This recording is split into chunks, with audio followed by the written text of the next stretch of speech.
शौहर और बीवी में बहुत ज़्यादा लड़ाई झगड़े रहते हैं। शौहर घर से दूर है या आप नाराज़ होकर अपने घर आ चुकी हैं, या आपकी बीवी आपकी वाइफ आपसे बहुत ज़्यादा नाराज़ है और आप चाहते हैं कि वो राज़ी हो जाए। बेशक वो नाराज़गी आपसी मामलात की वजह से है, जादू की वजह से है, नज़र बद की वजह से है, जिन्नात की वजह से है। अजीज़ दोस्तों, आप ये अमल करके देखें। हमारी गारंटी है आपका सारा मसला अल्लाह पाक के हुक्म से मुकम्मल तौर पे ख़त्म हो जाएगा। बहुत सारी बहनें हमसे सवाल करती थीं कि हमारे हस्बैंड आउट ऑफ कंट्री हैं, वो नाराज़ हैं, उनके ऊपर जादू मौजूद है, तो हम उनका इलाज कैसे करें। तो अजीज़ दोस्तों, आप यही अमल, आज की वीडियो का ये अमल करके देखें। इंशाअल्लाह बहुक्म खुदा आपका नाराज़ शौहर मुकम्मल तौर पे राज़ी होगा। आपकी दुख भरी ज़िंदगी खुशियों की तरफ चलती जाएगी। इस वीडियो को मुकम्मल ज़रूर देखें और जहाँ तक हो सके ज़रूर शेयर करें, क्योंकि आपकी वजह से अगर किसी और का भी घर बसेगा, किसी की ज़िंदगी में खुशहाली आएगी, तो उसका सवाब भी अल्लाह पाक के हुक्म से आपको ज़रूर मिलेगा। हज़रत जाबिर रज़ी अल्लाह तआला अन्हो कहते हैं कि आप सल्लल्लाहु अलैहि व आलिहि वसल्लम ने फरमाया, इब्लीस अपना अर्श पानी पर रखता है, फिर अपनी फ़ौजें इधर उधर भेज देता है, और उनमें से सबसे ज़्यादा मोअज़्ज़ज़ उसके लिए वो होता है जो सबसे बड़ा फितना बर्पा करता है। चनाचे एक आता है और आकर बताता है कि मैंने फ़लाँ फ़लाँ काम किया, तो इब्लीस उसे कहता है कि तूने कुछ भी नहीं किया। फिर एक और आता है और कहता है कि मैंने आज फ़लाँ आदमी को उस वक्त तक नहीं छोड़ा जब तक उसके और उसकी बीवी के दरमियान जुदाई नहीं डाल दी। तो इब्लीस उसे अपने करीब कर लेता है और उसको गले लगाकर कहता है कि तुम बहुत अच्छे हो। अजीज़ दोस्तों, ये सही हदीस है और इस हदीस से ही ये चीज़ साफ साफ ज़ाहिर है कि शौहर और बीवी का रिश्ता कितना पाक और कितना खूबसूरत है, जिसको तोड़ने के लिए, जिसके अंदर नफ़रत जुदाई पैदा करने के लिए शैतान बहुत ज़्यादा कोशिश करता है। बहुत सारे बहन भाई अपनी बेवकूफ़ी की वजह से अपनी खुशहाल ज़िंदगी को तबाह कर देते हैं। यार, मेरी बीवी तो बहुत अच्छी है, मेरी बीवी तो ये काम करती है, मेरे घर वालों की इज्जत करती है, ये ऐसा करती है, वैसा करती है। तो सुनने वाला क्या कहता है, हाय काश मेरी बीवी भी ऐसी हो, काश मेरी बीवी भी ये सब कुछ करे। या इसी तरीके से बीवियां भी अपने शौहर, अपने सास ससुर के लिए यही बातें करती हैं, तो सुनने वाले की नज़र लग जाती है। बाज़ दफ़ा हसद करने वाले आपको खुश देख के आप पे जादू भी करवा देते हैं। यार, ये दोनों इतने खूबसूरत क्यों लगते हैं, काश मेरी बेटी की यहाँ शादी हो जाए, काश मेरे बेटे की यहाँ शादी हो जाए।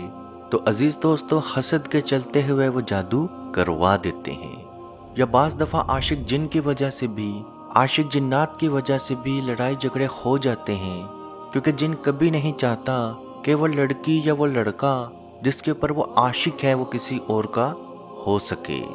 बाज़ दफ़ा आपस के मामलात भी ख़राब हो जाते हैं, यानी कि ना ही उन पर नज़र बद होती है, ना ही जादू होता है, ना ही कोई जिन्नाती असरात होते हैं, लेकिन उसके बावजूद भी आपस में इख्तलाफात होते रहते हैं। सास को लेके, बहू को लेके, खर्चा पानी लेके, बच्चों को लेके लड़ाई झगड़े होते रहते हैं। तो अजीज़ दोस्तों, ये अमल, छोटा सा अमल आपने करना है। अगर यह औरत खुद अमल करना चाहती है, शौहर करीब नहीं, दूसरे घर है, बाहर है, तो वो भी ये अमल कर सकती है। अगर कोई शौहर अपनी बीवी को राज़ी करने के लिए अमल करना चाहता है, तो वो भी ये अमल कर सकता है। हज़रत उमर रज़ी अल्लाह ताला अन्हो के दौरे खिलाफत में एक सहाबी आप रज़ी अल्लाह ताला अन्हो के पास आए, जो कि अपनी बीवी से बहुत ज़्यादा परेशान थे। जब वो आप रज़ी अल्लाह ताला अन्हो के घर के पास पहुँचे, तो अंदर से कुछ आवाज़ें आ रही थीं। आवाज़ों से मालूम हुआ कि आप रज़ी अल्लाह ताला अन्हो की बीवी आपको डांट रही है। इतने में आप रज़ी अल्लाह ताला अन्हो घर से बाहर निकले, तो सहाबी को देखा तो पूछा, हैर से आए हो? तो सहाबी ने बोला, आप मेरे मसले का हल नहीं निकाल सकते, क्योंकि जो शिकायत मैं आपके पास लेके आया हूँ वही सब कुछ आपके साथ भी हो रहा है। तो आप रज़ी अल्लाह ताला अन्हो ने फरमाया, औरत अपने घर की सरदार होती है और सरदार को अपनी आवाम के ऊपर गुस्सा करने का मुकम्मल हक है। तो अजीज़ दोस्तों, छोटी छोटी बातों पे बिल्कुल लड़ाई झगड़े मत किया करें। अगर लड़ाई झगड़े हो चुके हैं, तो बीवी या शौहर जो भी ये अमल करना चाहता है, آپ نے ہر نماز کے بعد دن میں 5 دفعہ ہر نماز کے بعد ایک تسبیح الف لام میم، الف لام میم سورہ بقرہ کی پہلی آیت ہے، یعنی کہ دوسری سورہ کی پہلی آیت ہے، یہ آپ نے 100 مرتبہ پڑھنی ہے۔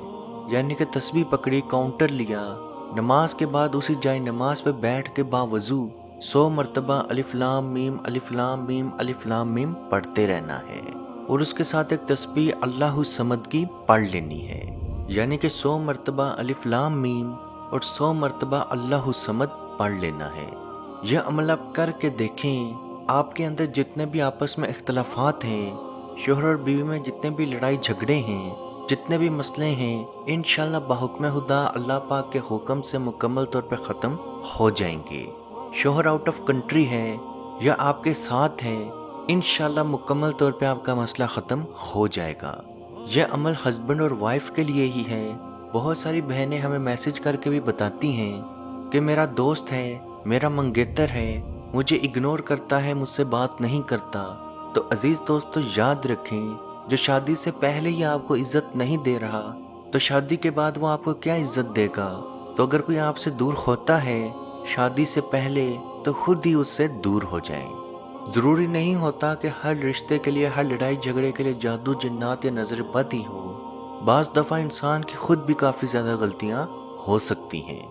اللہ پاک سے دعا ہے کہ ہم سب کو اپنے حفظ و ایمان میں رکھے، اور جہاں جہاں اس دنیا میں مسلمان موجود ہیں، موجود ہوں گے، تمام کی پریشانیوں کو دور فرمائے، اور تمام مسلمان جو حضرت آدم علیہ السلام سے لے کے قیامت تک اس دنیا میں آ چکے ہیں، آنے والے ہیں یا آئیں گے، تمام مسلمانوں کے صغیرہ کبیرہ گناہوں کو معاف فرمائے، جنت الفردوس میں اعلیٰ مقام عطا فرمائے، اور کشمیر کے بھائیوں پہ خصوصی رحم عطا فرمائے، اور ان کو آزادی کی نعمت عطا فرمائے۔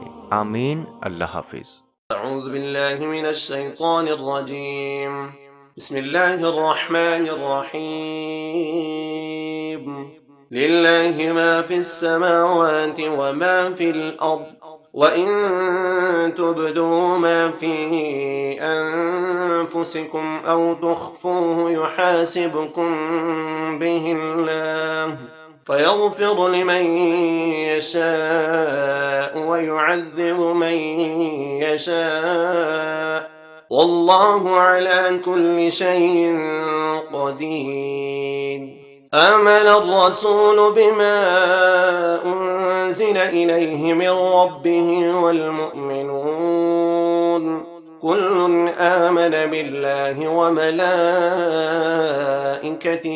وكتبه ورسله لا نفرق بين أحد من رسله، وقالوا سمعنا وأطعنا غفرانك ربنا وإليك المصير. لا يكلف الله نفسا إلا وسعها، لها ما كسبت وعليها ما اكتسبت. ربنا لا تؤاخذنا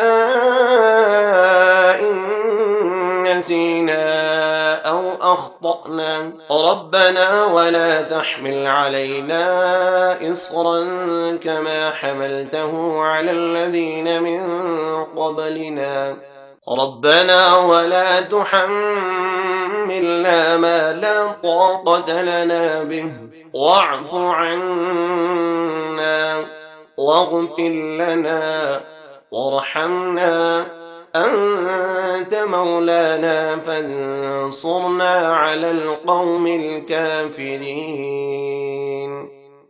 بسم الله الرحمن الرحيم.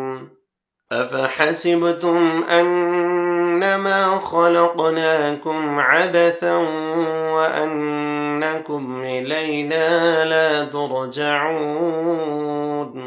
فتعالى الله الملك الحق، لا إله إلا هو رب العرش الكريم.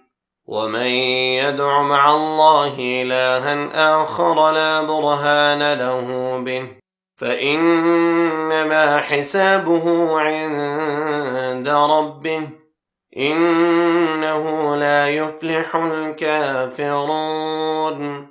وقل رب اغفر وارحم وأنت خير مت الراحمين. پوچھئے کہ کیا ہے سرکار کی گلی میں، مت پوچھئے کہ کیا ہے